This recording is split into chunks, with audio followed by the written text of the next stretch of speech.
Hello, dear students. I am Azeem Khan with my class number 24. हम इस class में पुरानी क्लासेस जो पढ़ा दी गई हैं उसकी प्रैक्टिस करेंगे जो बोर्ड पे लिखी हुई हैं। इसके बाद भी 2-3 क्वेश्चन और लिखूंगा मैं।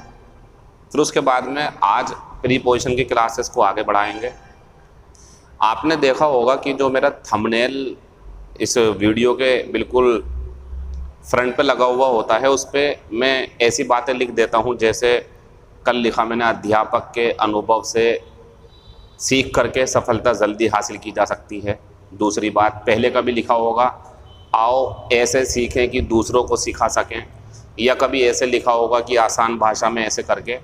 ठीक है, चलता रहा, सही है। हमने ये बच्चों को दिखाना चाहा कि बच्चे जो एग्ज़ाम पेपर की तैयारी कर रहे हैं वो हमारी वीडियोज़ में कुछ इम्पोर्टेंट और यूज़फुल कंटेंट प्राप्त कर लें। लेकिन सडनली क्या हुआ, रात जब मैं अपनी वीडियोज़ अपलोड करने के बाद अपने थंबनेल पे मेरी नज़र पड़ी तो मैंने सोचा, तो मुझे अपनी पर्सनैलिटी या जो मेरी एक पहचान है, जो मुझे लगता है कि मैं अपने आप में थोड़ा बहुत टैलेंट रखता हूँ, उसने मुझे झकझोरा और मुझसे ये कहा कि ये जो आप लिखते हो कि ऐसे और ऐसे, और बच्चे को जो आकर्षित करना चाहते हो आप, मेरा इरादा गलत नहीं है, लेकिन हो सकता है कि बच्चा ऐसा सोचे कि यार अजीम सर ज़बरदस्ती पढ़वाना चाहते हैं।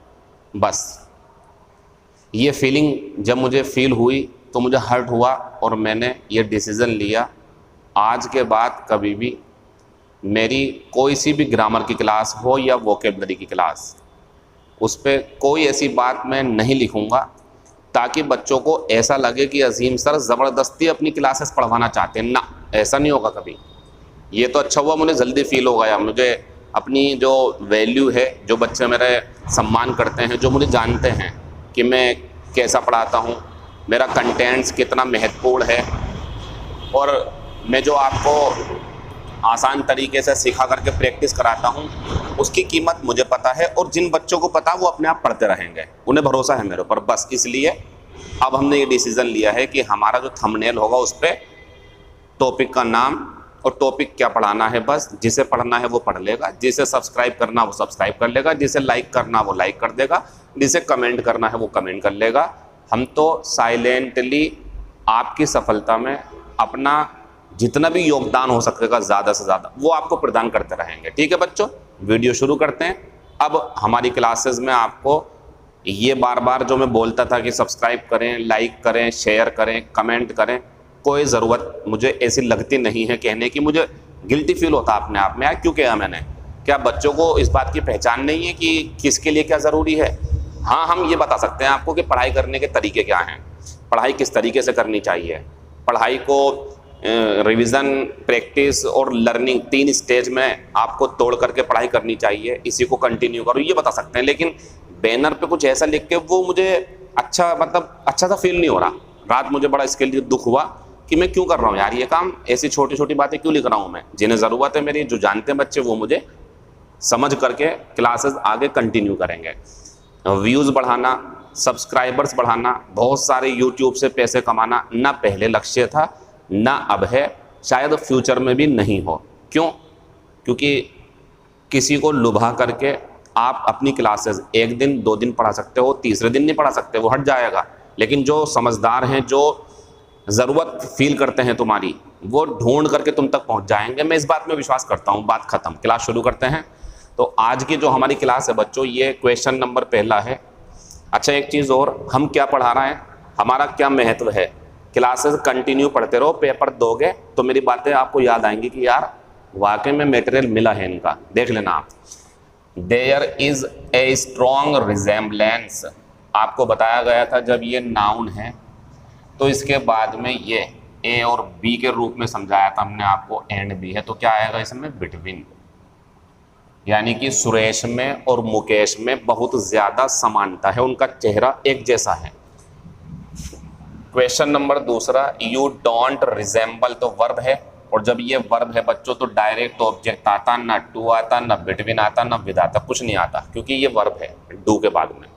तुम अपनी माँ की तरह नहीं लगती हो, क्वेश्चन नंबर तीसरा शी, जब एक व्यक्ति दूसरे व्यक्ति को इन्फॉर्म करेगा, एडवाइस देगा, रिक्वेस्ट करेगा, टेल कुछ बताएगा, ओबे आज्ञा मानेगा, सलाह देगा तो नहीं आता है।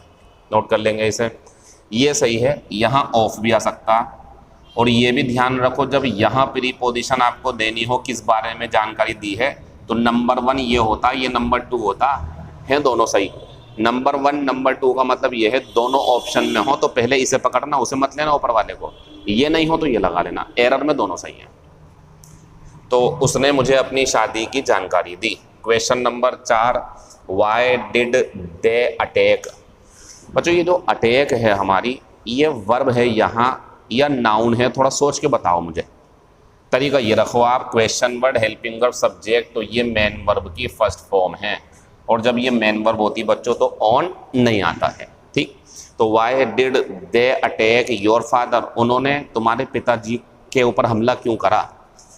Question number 5, I don't want to discuss, verb है, काट दो ये, मैं इस मामले की चर्चा नहीं करना चाहता हूँ। Question number 6, you should walk blank the river in the morning. देखो बच्चों ये जो वॉक होता है ना, चलना होता है इस तरीके से, ये जैसे मैं चल रहा हूँ। अगर स्विम करना होता, जंप करना होता तो इन या इनटू, क्योंकि नदी में जा रहा है। लेकिन ये वॉक जो है ना, ये नदी के किनारे कह रहा है आपसे करने को, वो आंसर लगाएंगे ये। जैसे मान लीजिए ये नदी है और आप यहाँ जाओ, ये से बोल रहा है ऐसे, ये नदी है, यहाँ चलो आप ऐसे करके ये बोल रहा है, सड़क के किनारे या नदी के किनारे। तो तुम्हें सुबह में नदी के किनारे टहलना चाहिए। फिर question number 7, on last Saturday, तो आप इसे काट देंगे। लास्ट सैटरडे, पिछले शनिवार को मैंने आपको ग्रामर क्लास 20 पढ़ाई। ऐसा कुछ है नहीं कि पढ़ाई, मैंने सेंटेंस बना दिया मैंने एक। Question number 8, he writes with a blue pen, वह एक नीले पेन से लिखता है, तो ठीक है। लेकिन इंक है तो इन करना पड़ेगा आपको, इंक तो बता रहे हैं वो नीले पेन से, तो ठीक है विद लगा दिया, लिखता है। लेकिन लाल इंक में नहीं लिखता, इन लगाएंगे वहां पे। नोट कर लेंगे इसे, खत्म हो गया। आज की क्लास शुरू करते हैं आपकी।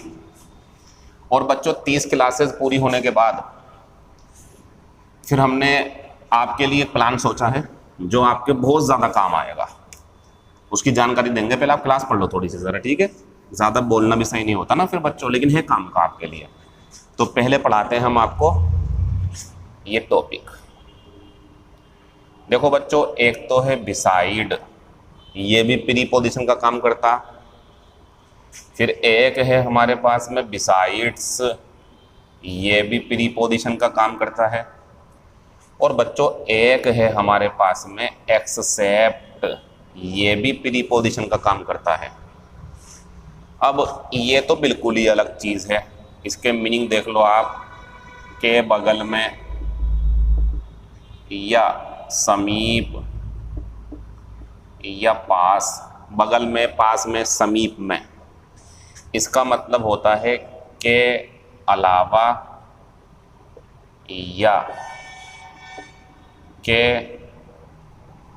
अतिरिक्त, और इसका मतलब भी यही है, लेकिन फ़र्क है। और फ़र्क आपको ज़रूर जानना चाहिए इन दोनों में, लास्ट के, इन तीनों में तो जानेंगे, इन दोनों में भी फ़र्क है। क्योंकि हिंदी को देखोगे तो कोई फ़र्क नहीं लगेगा आपको, लेकिन इसमें एक ऐसा फ़र्क है कि कभी आप क्लोज टेस्ट में या पैसेज में कहीं आपके ज़रूर काम आएगी ये वाली बात। क्योंकि पैसेज में ना क्वेश्चन जो है हमें अपने पैसेज में से समझ करके छांटने होते हैं कौन सा आंसर है, तो वहाँ ज़रूरत पड़ सकती है इन दोनों की। देख लो, या के अतिरिक्त।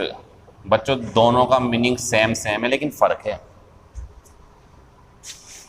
इसके ऊपर लिख दो एडिशन, मतलब जुड़ना, और इसमें लिख दो सब्सट्रैक्शन, मतलब कि घटना। अब ये क्या बात हो गई, तो पहले इसी को निपटा लेते हैं। एक एग्जाम्पल देखो आप यहाँ, चलो सबको निपटाएंगे एक साथ, परेशान मत हो। आप बताना किस में क्या है। अब मैं इसमें जो आपको ये एग्जाम्पल दूंगा, मैं मदद करूंगा आपके आंसर लगवाने में। इसके बाद जो फिर मैं एक्सरसाइज दूंगा उसमें आपको अपने आप आंसर लगाने हैं। तो शुरू कर देते हैं, कॉन्सेंट्रेट करें और समझें कि किसको कैसे यूज़ करेंगे, समझें। तीनों प्रीपोजिशन है। जैसे इसका यूज़ आप तब करना जब आपको ऐसा फील हो कि भाई कोई व्यक्ति या कोई चीज़ हो किसी के पास में खड़ी हुई है, बैठी है, पड़ी हुई है, लेटी हुई है, इस टाइप की बातें होंगी। सोया हुआ है किसी के पास में, लेटा हुआ है, बैठा हुआ है, खड़ा हुआ है किसी के पास में, क्योंकि इनकी ज़रूरत ही नहीं पड़ेगी आपको बाद वालों की। तो जब भी ऐसा लगे पास में कुछ खड़ा बैठा पड़ा हुआ कुछ भी, तो इसे पकड़ना पहले वाले को, फिर दूसरे वाले पे आओ आप। ये ज़्यादातर तब होगा जब आपको दो ऑप्शन के रूप में चीज़ें मिलें, जैसे किताब के अलावा मैंने पेन खरीदा, रमेश के अलावा मैं किसी को पसंद नहीं करता हूँ, रमेश के अतिरिक्त मैं मोहन से भी मिला। तो दो चीज़ों की बात चल रही होगी वहाँ पर।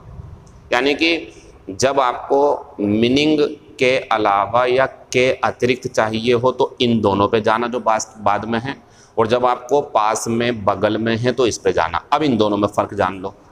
इन दोनों में क्या है? इन दोनों में फ़र्क ये है बच्चों, मैं इस मार्कर के बारे में 2 बार सेंटेंस बोलूँगा, आप समझ जाना कि एडिशन और सब्सट्रैक्शन क्यों लिखा गया। सुने, बिसाइड्स दिस मार्कर, ठीक है ना, एक मिनट रुक जाओ ज़रा, चलो ये हैंकी ले लेते हैं, ठीक है। बिसाइड्स बीच में जो लिखा हुआ वो बोल रहा हूँ, एस वाला। Besides this marker I will give you this hanky. इसका मतलब ये है इस मार्कर के अतिरिक्त मैं ये रुमाल भी आपको दूंगा, मतलब दोनों चीज़ें दूंगा, ऐड कर दो दोनों को, क्योंकि बिसाइड्स यूज़ करा मैंने। लेकिन अगर इसी सेंटेंस को मैं ऐसे बोल दूं, except this marker comma I will give you this hanky, इसे हटा दो। अब आप ये जो बोला गया है एक्सेप्ट के साथ, तो उससे इशारा मिल गया इस मार्कर को छोड़ दो, इसके अलावा इसको छोड़कर, इसका मीनिंग होता है इसको छोड़कर, लिख लो यहाँ पे, इसको साथ लेकर, इसको छोड़कर ये रुमाल दूंगा। तो बच्चों जब भी कभी आपके दरवाजे पे कोई सामान बेचने वाला आया, समझ लेना, और उसने ये 2 मार्कर दिखाए आपको, बोलने का तरीका देखना उसका, कभी आप बेकार में नुकसान उठा जाओ, और ये आपके ग्रामर में भी काम आएगा, ठीक है, सुन लो। और छोटी छोटी क्लासेस पढ़ा रहा हूँ लेकिन इम्पोर्टेंट है। और सुनो, NDA, CDS, air force, group X, group Y, CGL, CPO, stenographer, MTS, CHSL, UP TET, CTET, CET जो आगे चल के होना है, PET में अगर एक क्वेश्चन भी आ गया प्रीपोजिशन के ऊपर, तो ये जो प्रीपोजिशन मेरी हैं ये काम आएंगे आपके वहाँ पर। हालांकि प्रीपोजिशन तो बहुत सारी हैं, अभी पता नहीं कौन सी आ जाए, लेकिन इसे नज़रअंदाज मत करना, सभी के लिए ज़रूरी है, क्योंकि प्रीपोजिशन ग्रामर का एक ऐसा अंग है कि अगर जिसे ग्रामर में से निकाल दें तो ग्रामर अपंग हो जाएगी। अपंग मतलब चल नहीं पाएगी ग्रामर, तो ज़रूरी है आपके लिए। तो सुने, एक सामान बेचने वाला आया, उसने आपसे कहा, सोचना कि कीमत सही दे रहा है वो, आपको सही दोगे आप उसे। सुनो, आपने पूछा था कितने रुपए का मार्कर है, तो उसने कहा सुनो, आई विल, सुनो, आई will give you this marker besides this marker for 20 rupees. 4 लगाऊंगा ना, कीमत है, पुरानी बात है ये हमारी, फॉर 20 रुपीज़, 20 रुपये में दे दूंगा। तो भैया मैं तुम्हें ये सामान बेच दूंगा या दे दूंगा, this marker besides this marker. आप बताओ क्या वो दोनों मार्कर देगा आपको 20 रुपये में, या एक देगा? आप ले सकते हो, दोनों मिलेंगे आपको 20 रुपये में, कोई गलत बात नहीं है, क्योंकि 15 रुपये का एक मार्कर आता है, 20-25 का जो भी है, मतलब फ़ायदा हो जाएगा आपको। लेकिन अगर वो ऐसे बोल दे, I will give you this marker except this marker for 20 rupees, तो आप समझ जाओ दोनों नहीं मिलेंगे आपको, एक मिलेगा। जो एक्सेप्ट लगा हुआ है वो हट जाएगा और ये मिल जाएगा जो बाकी बचा हुआ है। तो एक्सेप्ट मीन्स उसे हटाकर, और बिसाइड्स मीन्स उसे साथ में लेकर, ये बातें हो गई, और वो हमारा बगल में या पास में है। उम्मीद है आप कर लोगे। एग्जाम्पल देखो,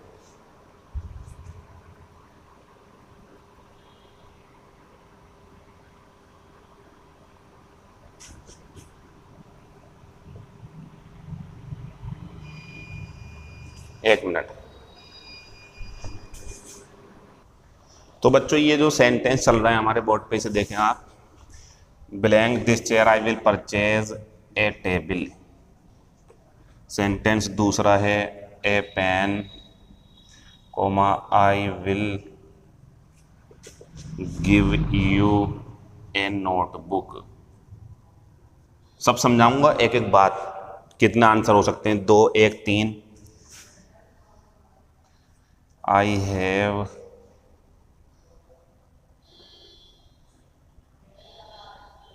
not enough money, so I will purchase a pen, blank a book. I have enough money, so I will purchase a pen, blank a book। ठीक है बच्चों, इन चारों में मुझे सिर्फ इतना बताना, आप इन चारों में ये आ सकता है या नहीं, सोचो। के पास में के अलावा तो हिंदी बनाते हैं, कुर्सी के पास में मैं एक मेज़ भी खरीदूंगा। सही लग रहा है आपको? ये तो कोई मीनिंग ही नहीं बन पा रहा। पेन के पास में, साथ में नहीं है, पास में, बगल में। जैसे सुनो, ये है, ये बिसाइड जो है ना, पहले वाला ये है, ये खड़ा मेरे बराबर में, कोई इसे बोलते हैं बिसाइड, बैठा कोई खड़ा इस टाइप से, तो वो है ही नहीं इसमें। तो बच्चों ये जो बिसाइड है ना, ये नीचे किसी में नहीं आएगा, किसी में नहीं आएगा, नीचे जाए बना के देख लो आप। अब सुनो, ये ख़त्म हो गया हमारा पहले वाले के लिए, इन सब के लिए ख़त्म हो गया, सोच लिया मैंने, आप भी सोच लो, किसी में नहीं आएगा ये, इसकी ज़रूरत ही नहीं है हमें। लेकिन यार ये वाला और ये वाला, इनमें से कौन सा लगाऊं? तो सुनो आप, क्या इसमें आपको पता है कि वो अमीर है, गरीब है, उसकी इच्छा क्या है? पेन को या कुर्सी को भी खरीदना चाहता, मेज़ को भी खरीदना चाहता है, पैसे कम हैं ज़्यादा, कुछ पता आपको इसमें? नहीं पता ना। जब नहीं पता तो दोनों में से कोई सा भी आंसर लगा सकते हो आप। मतलब मेरे कहने का ये है, अगर इसमें आप इन तीनों में से ये लगा लोगे तो मैं गलत नहीं कहूँगा इसे। हिंदी ये हो जाएगी इसकी, इस कुर्सी के साथ या इस कुर्सी के अतिरिक्त, मतलब ये भी और मैं एक मेज़ भी खरीदूंगा, ये मीनिंग हो गया इसका। कोई गलती नहीं है इसमें। या अगर मैं इसमें ये लगा दूं भैया, तो मैं नहीं कहूँगा इसे गलत, बस मीनिंग चेंज कर दूंगा, इसका मीनिंग चेंज ये कर दूंगा, इस कुर्सी को छोड़कर इस कुर्सी के अलावा मैं वो वाली मेज़ खरीदूंगा, ये नहीं खरीदूंगा, ये इसका मतलब होता। अब आप कहोगे सर 2 आंसर पेपर में, एक ही ऑप्शन मिलेगा आपको, परेशान मत हो। और अगर दोनों ऑप्शन मिलेंगे, मान लो पहला तो खत्म हो गया, अब मान लो आप सोच रहे हो सर दूसरा भी है, तीसरा, मतलब वो भी है और ये भी है, क्या करूँगा? दोनों लगने को तैयार हैं, क्योंकि इनका मीनिंग यहाँ पे अलावा चल जाता तो वो बातें खोलेगा आपके सामने, अमीर दिखाएगा, गरीब दिखाएगा, पैसे कम दिखाएगा, ज़्यादा, तो एक आंसर आएगा। लेकिन नहीं खोलेगा तो या तो उसे ऑप्शन 1 करना पड़ेगा या उसे ये क्वेश्चन ही चेंज करना पड़ेगा। ठीक है, इसका आंसर ये लगा लो, मुझे नहीं पता, दोनों सही हैं। लेकिन दोनों सही हैं, इस पर एग्री हो जाओ आप। आगे चलो, a pen I will give you a notebook. अब एक पेन है और कह रहा मैं नोटबुक दूंगा, तो मुझे तो पता ही नहीं वो दयालु है, कंजूस है, अमीर है, गरीब है, कैसा है, दोस्त है, कुछ भी नहीं पता। यानी कि ये नहीं आएगा, लेकिन इनमें से कोई सा भी लगा लो आप।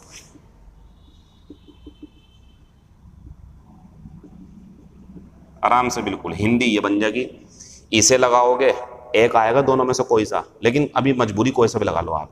तो एक पेन के अलावा मैं तुम्हें एक नोटबुक दूंगा, यानी कि बिसाइड से तो दोनों चीज़ें, और ये लगाओगे तो पेन नहीं देगा, नोटबुक देगा। लेकिन हमें पता नहीं, तो दोनों लगा दो आप। नीचे आओ ज़रा, ये है क्वेश्चन जो पेपर में आना चाहिए, और ये आएगा तो एक ऑप्शन मिलेगा आपको पेपर में। सब समझाऊंगा, अभी तो बहुत सारे एग्जाम्पल होंगे। देखें, आई हैव नॉट एनफ मनी, मेरे पास पर्याप्त तो पैसा नहीं है। अब तो क्लियर हो गई बात, अब दिमाग में आ रहा होगा आपका आंसर कोई सा एक, अब दो नहीं आ रहा होंगे। ये है हमारा, ये आएगा तो एक आंसर, वो आएंगे तो ऑप्शन ही कम करने पड़ेंगे, उसे दोनों नहीं देने पड़ेंगे।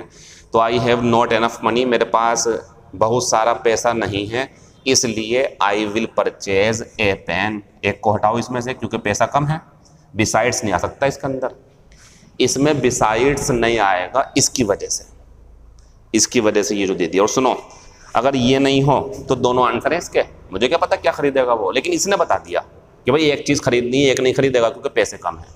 इसका आंसर ये एक्सेप्ट। अब दूसरा देखो, I have enough money, I have enough money, मेरे पास बहुत सारा पैसा है, पर्याप्त पैसा है, सो आई विल परचेज, दोनों चीज़ें खरीदनी पड़ेंगी अब उसे क्योंकि पैसा ज़्यादा बताया उसने। आंसर आएगा बिसाइड्स। कोई परेशानी है आपको? नोट कर लो इन सबको।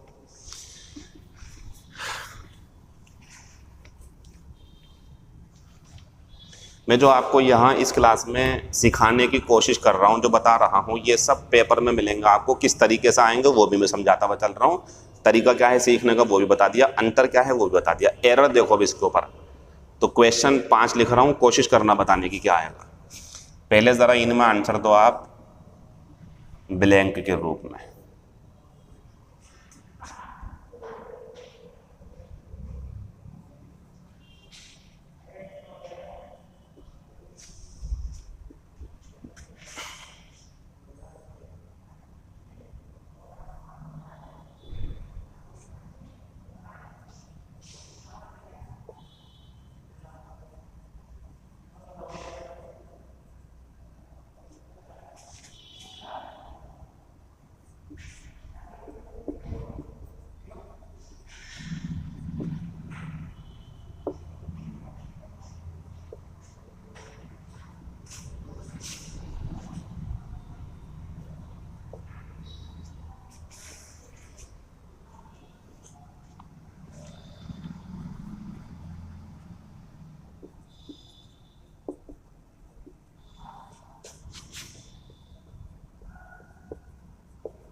अगर आप ये डिसीजन ना ले पाओ कि इनमें से कौन सा आएगा, तो दोनों में से कोई सा भी लगा देना कि ये तो पहचान लोगे आप।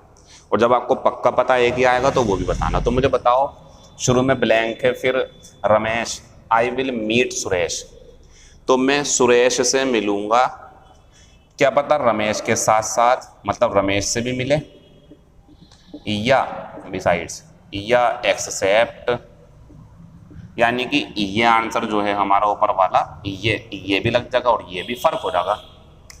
ये होगा तो रमेश से भी मिलेगा, सुरेश से भी मिलेगा। ये होगा तो रमेश को छोड़कर सुरेश से मिलेगा। और इसमें चूंकि मुझे पता नहीं टाइम है नहीं है, दोस्त है दुश्मन है, तो मैं दोनों को लगा सकता हूँ। पेपर में एक ही आंसर मिलेगा, आपको परेशान मत होना। अगर ये क्वेश्चन पेपर में आता तो शायद इसका एक ही आंसर हो। समझो, आई डोंट हैव टाइम, मेरे पास समय नहीं है, बिजी है वो, समय नहीं है, कुछ ऐसी बात है, इसलिए I will meet your brother, इसलिए मैं तुम्हारे भाई से मिलूंगा। किसे छोड़कर? योर फादर, उनसे नहीं मिल पाऊंगा, उन्हें छोड़ दो क्योंकि टाइम नहीं है मेरे पास। टाइम होता तो दोनों को मिला देता मैं, बिसाइड्स, और ऊपर पता नहीं तो दोनों में से कोई सा भी लगा लो। ही वाज सिटिंग, अब ये आएगा, ये तो सिंपल है। बैठना हो, खड़े होना हो, लेटना हो, सोना हो, कुछ ऐसी बातें हो तो ये आएगा हमेशा। तो he was sitting beside his mother, वह अपनी माँ के पास बैठा हुआ था। गो आउटसाइड, बाहर जाओ, एंड स्टैंड बिसाइड, और अपने भाई के पास, भाई के समीप जाकर खड़े हो जाओ। सही हो गया, ये बिसाइड लगा लो। आई फाउंड हिम, मैंने उसे पाया, खड़ा हुआ, बिसाइड्स गलत है, एस काट दो। अब सही है हमारा ये, अपने यानी कि उसके पिता के पास खड़ा हुआ उसे पाया। नोट कर लें इसे। ये एरर है कुछ और, इनका आंसर और दे दो, फिर इसे बंद कर देंगे।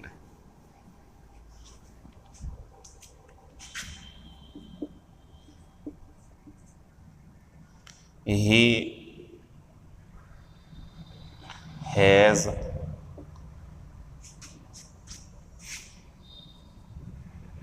no money. He has no money. इससे बढ़िया ये करना पड़ेगा मुझे। He has not enough money. आपको बताना क्या गलती इसमें अपने दिमाग से। Option A, He has not enough money, so he will buy. He has not enough money, so he will buy a book besides a notebook. सोच लो अपने दिमाग से भैया क्या गलती इसके अंदर। Example next, he was seen sitting. He was seen sitting beside his wife. फिर एग्जाम्पल है next, beside a car. I have a bike.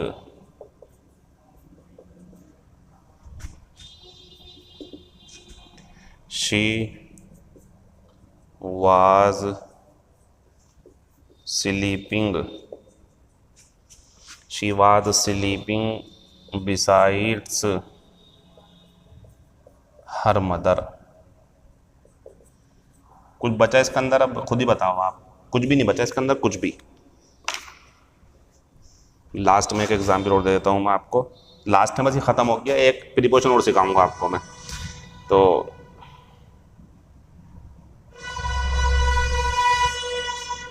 Accept a pen,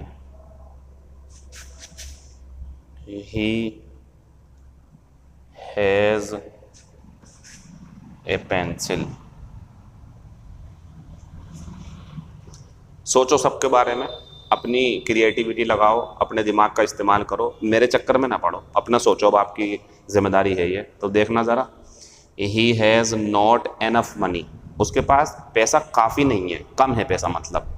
so he will buy a book except a notebook. इसे note करो आप, गलत था ये, लेकिन note कर लो, ये क्वेश्चन ख़त्म हो गया। लेकिन मान लो अगर सेंटेंस ये ना हो करके, ये ध्यान से देखो आप, ये ना हो पहले वाला, बस इतना होता तो भैया वो सही था, उसे नहीं काट सकते आप, फिर करेंगे हम नो एरर।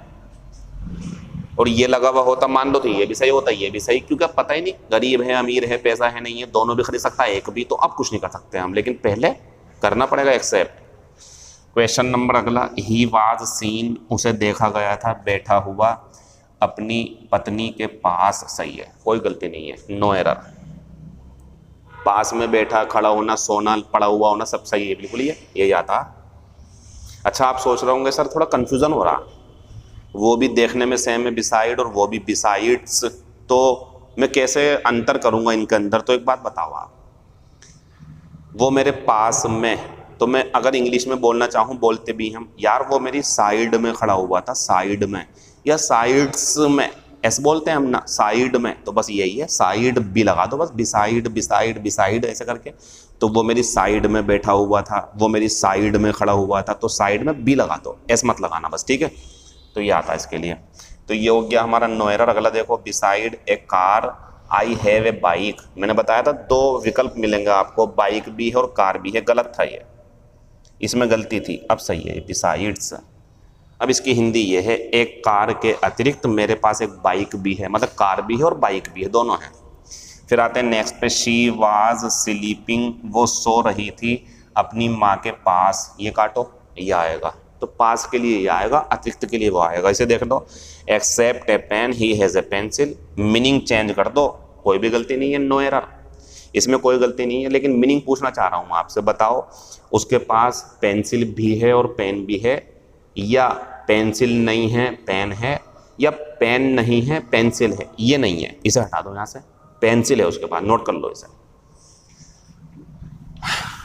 तो बच्चों ये जो था हमारा बिसाइड्स, बिसाइड और एक्सेप्ट खत्म हो गया। क्लास नंबर 24 चल रही है हमारी ये, और कल की क्लास और होनी है 25। और हम अपनी इस ऑडियंस को, जो आप हैं, धीरे धीरे सिखाते हुए 6 महीने, 2 महीने, 1.5 महीने, 1 साल, 1.5 साल में रेगुलर पढ़ते रहना, इतना कुछ सिखा देंगे। आगे वाले टॉपिक समझा रहा हूँ मैं क्या होने वाला है इसके बाद में, 30 क्लासेस के बाद, कि मैं क्या पढ़ाने वाला हूँ। देख रहा हूँ आजकल बहुत आ रहा पेपर में वो, तो आप आराम से पढ़ते रहें।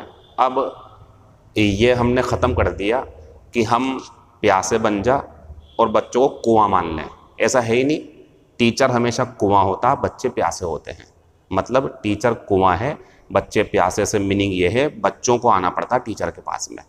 जब उसका उल्टा होता है ना तो फिर मज़ा नहीं आता। अब हमने वही कर दिया जो एक्चुअल में है। जिसे ज़रूरत है बच्चों वो पढ़ता रहेगा, जिसे आपको लगता है उसे बता देना, बाकी छोड़ो, ज़्यादा टेंशन ना लो, आप पढ़ते रहो आराम से, ठीक है। अगर आपको लगता है किसी के काम आएगी तो बता दो, फालतू नहीं किसी से नहीं बोलना हमें कुछ भी, ठीक है।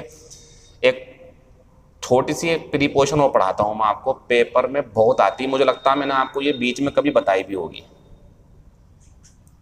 ये नहीं थी, रिजेंबल तो होगा, ये है वो, उसे छोड़ दो। इसका ध्यान रखना बच्चों आप, ये पेपर में बहुत आती है। देखो, डिस्पेंस हो वर्ब के रूप में, तो इसका मतलब होता है बच्चों बांटना। लेकिन अगर डिस्पेंस के बाद में विद लगा हुआ है तो इस प्रीपोजिशन का इतना महत्व है अंग्रेजी में इसके साथ कि इसका मीनिंग पूरे का पूरा चेंज हो जाता।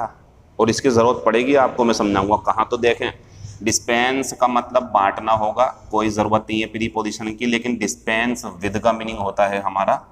अच्छा, इधर लिखो, उसे बांटने को ज़रा ज़रूरत पड़ेगी मुझे उसकी, उधर लिखना है मुझे कुछ। तो ये हो गया बांटना, डिस्ट्रीब्यूट नहीं है, ये डिस्पेंस है। और डिस्पेंस विद का मतलब होता है के बिना काम चलाना। ये विदाउट नहीं है, ये विद ही है। कभी इसे देख लो आप, विदाउट कर दो ना, यही है। अब इसमें क्या होता, इसमें जो मिलता है हमें वो मिलता है जस्टिस, ज़्यादातर यही होता है, ठीक है। न्याय बांटना, न्याय देना किसी को, इस टाइप से समझाऊंगा एग्जाम्पल अभी। ये देखो, वो तो छोड़, ये देखो, ये बहुत आता है पेपर में। पता क्या होगा इसमें, डिस्पेंस विद सर्विसेज। सर्विसेज होगा तो ये गलत है, सेवाएं बांटना नहीं होता, सेवाओं के बिना काम चलाना। बॉस या कोई फैक्ट्री निकाल देगी वर्कर्स को, किसी वर्कर को, किसी मैनेजर को हटा देगी, तो ये काम आएगा वहाँ पे विद ज़रूर, कि कंपनी ने या इंडस्ट्री ने या किसी ने, जो भी है बॉस वगैरह, उसने उसके बिना काम चलाने के फैसला ले लिया, उसे निकाल देंगे, तो ये वहाँ काम आएगा। Dispense with services, dispense with fans, पंखों के बिना काम चलाना पड़ेगा आपको गर्मियों में। डिस्पेंस विद ड्रग्स, मतलब कि दवाइयों के बिना काम चलाना पड़ेगा। डिस्पेंस विद जो है हमारा मोबाइल्स। कुल मिलाकर के मैं ये कहना चाह रहा हूँ, जब आपको लगे कि मीनिंग ये है तो विद ज़रूर आएगा, और मीनिंग ये है तो नहीं आएगा, और इसका जोड़ा यही होता है। पेपर में ऐसा आता, द कंपनी, ये आता पेपर में जो मैंने लिख दिया, डिसाइडेड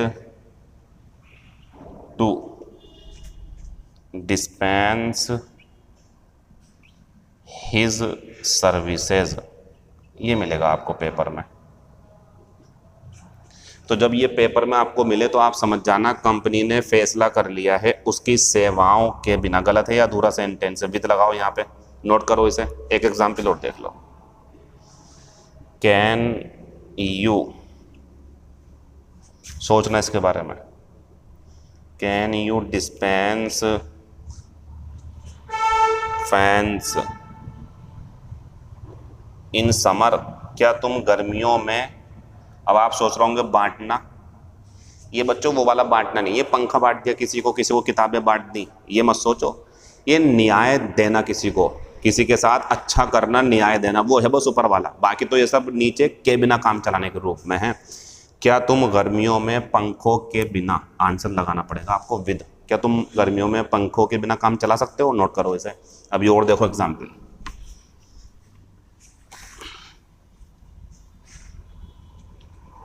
अगला देखेंगे, now A days it is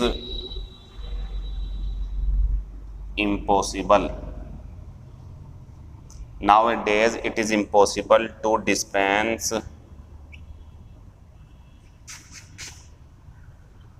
mobiles। अब सोचो आप इसके बारे में, ये बहुत कम टाइम में फ्री का नंबर मिल जाएगा आपको, बहुत आता है ये वाला क्वेश्चन लगाने के लिए, और वो मैं समझा रहा हूँ के बिना काम चलाने का मीनिंग वो विद लगा देना आप। तो आजकल या इन दिनों बड़ा असंभव है टू डिस्पेंस विद, इसमें लगाना डिस्पेंस के साथ में, वहाँ नहीं यहाँ लगाना, टू डिस्पेंस विद मोबाइल्स। तो आजकल बड़ा असंभव है मोबाइल के बिना काम चलाना, मोबाइल के बिना काम चलाना, पंखे के बिना काम चलाना। सेवाएं तो ध्यान रखना वो बहुत आती है पेपर में, बहुत ज़्यादा, सेवाओं के बिना काम चलाना हो विद ज़रूर आएगा। अब ये भी देख लो जस्टिस वाला, ए जज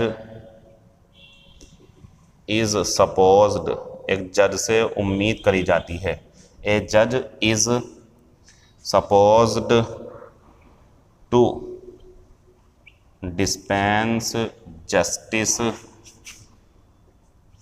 फेयरली, फेयरली मतलब अच्छे तरीके से, ईमानदारी से। तो एक जज से उम्मीद करी जाती है कि वो न्याय बांटे, यहाँ कुछ मत करना आप। तो डिस्पेंस जस्टिस का जोड़ा पकड़ लो, और डिस्पेंस के बाद में सेवाएं हैं, सर्विसेज, मोबाइल, ये सब तो विद ज़रूर आएगा, नोट कर लेंगे इसे। मैं उस मटेरियल को, उस कंटेंट्स को पढ़ाने में भरोसा करता हूँ, समझाने में भरोसा करता हूँ, उसी में मैं टाइम देता हूँ। जो पहले आ चुका है, हमारी नज़रों में इंपॉर्टेंट है, आ सकता है और आता रहता है, वही चल रहा क्लास के अंदर। बाकी बात आपसे कल होंगी। Thank you, all the best.